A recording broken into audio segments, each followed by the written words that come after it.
Welcome back to your weekly roundup of everything that happened in Zenless Zone Zero, where we will cover everything that you missed inside and outside of the game. Whether you spent the weekend playing the main story or Silk Song, there's a lot of new stuff to take in this week. But don't worry, either way, pretty much everything will be spoiler free, so you're safe here. Starting off with in-game news though, as always, we've got two new events to look forward to this week.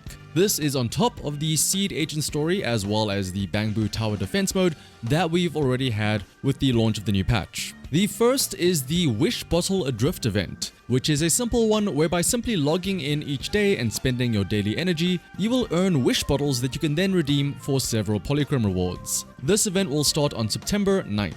The next event is the Spotlight Showdown event, which is the usual HIA event where each day a new combat stage will unlock that has some sort of special task within the battle that you have to complete to earn the S rank and unlock the polychrome rewards. These combat stages will also feature trial versions of characters that you can use to get a feel for their gameplay, if you do not have them yet. Like for example, another trial version of Seed. This Spotlight Showdown event will start on Saturday, September 13th.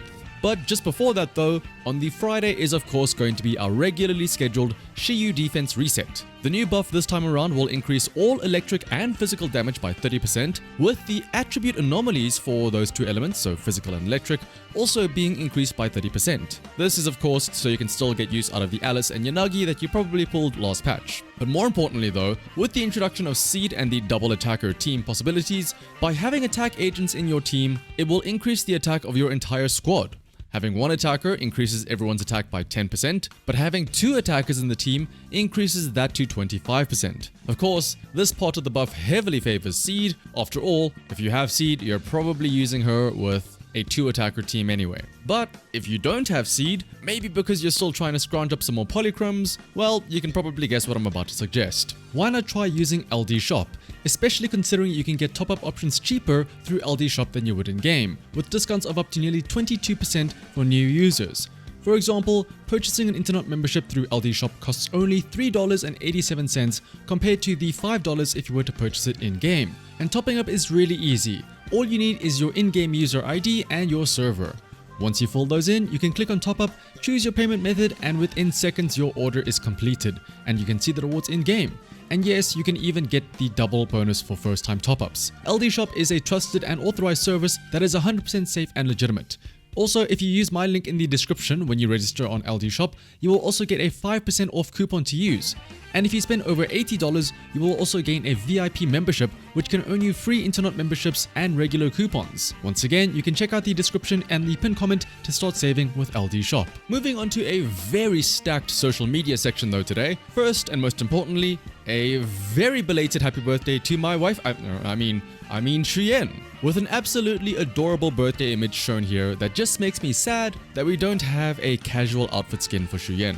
But since it is September, we also have a new free wallpaper, this month featuring Seed, as well as of course Seed Senior. As usual, there are both desktop and mobile versions of the wallpaper to download. But these are not the only wallpaper that we are getting for free. Several screenshots from Alice's promotional videos have been released for free at 4K resolutions for use as wallpapers. These absolutely beat out just taking screenshots from the YouTube video. But there are even better wallpapers being released. Hoyoverse are also releasing wallpapers of some of the video archive images that you see for the events. Specifically, all of the ones from patch 2.1. So that is the main story image, the treasure adventure image, and my personal favorite of the three, the Pirate Alice and Yuzuha image. Hopefully this becomes a new trend moving forward, because especially when it comes to those event images, there are some really good ones. In fact, let me know down in the comments below which one your favorite has been. Hopefully they also start to retroactively release some of the older ones too, because I really like the 1.6 version one with Vivian and Hugo, as well as the Faith and siblings all dressed up in snazzy outfits at a dinner table.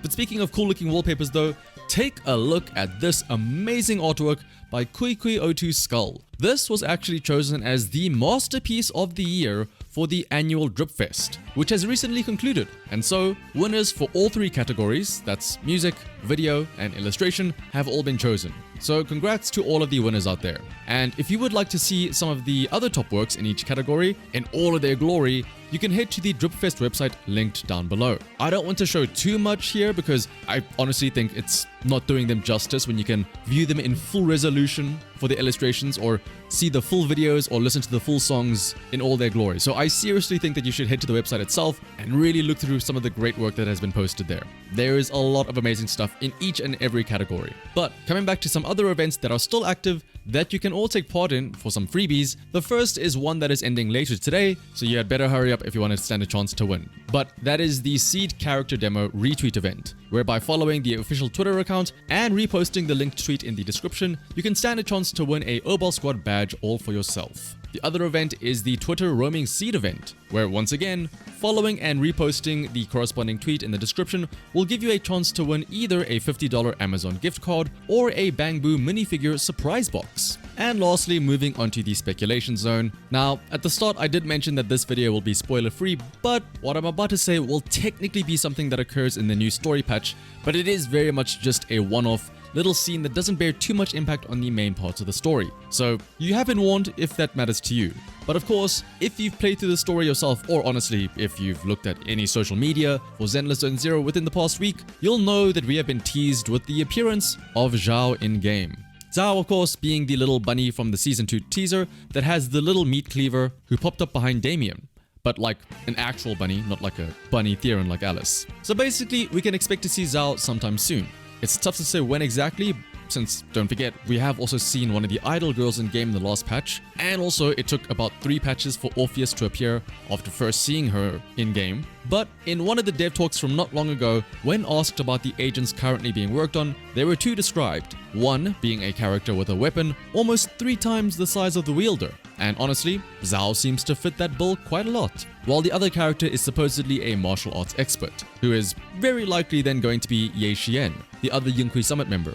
Or, I don't know, maybe Damien turns out to be a secret martial artist himself or something like that, which, with how Yudhare and Lucia came out of nowhere, I honestly wouldn't rule that out as a possibility. But if we assume that Zhao is coming up next, then the soonest she could arrive is patch 2.4, which I think might make a bit more sense than the idol girls, considering that the way the story is going, I see Zhao fitting in a lot more smoothly than the idols. But let's say that Zhao is coming in patch 2.4, this is pretty much going to be 1 year after Miyabi dropped. And with patch 2.4 running over the month of December, it feels like a lot of signs could be pointing to Zhao being a potential Void Hunter. Firstly, when it comes to the in-game lore, in the cutscene where you meet her, she is described as a quote-unquote threatening villain to many people in the world, but also from a financial point of view, in December, when everyone would ideally have extra Christmas money or bonuses and whatnot to spend, it would seem like a great time to cash in on the Void Hunter hype yet again. Kind of like what they did for Miyabi. But to be fair though, if we're talking about cashing in on hype, then who knows? Maybe that's when we'll finally be getting the idols. Or maybe they'll pull something like the Yudhare thing again by having the sister of Ye Xian, the other member of Yunqui Summit,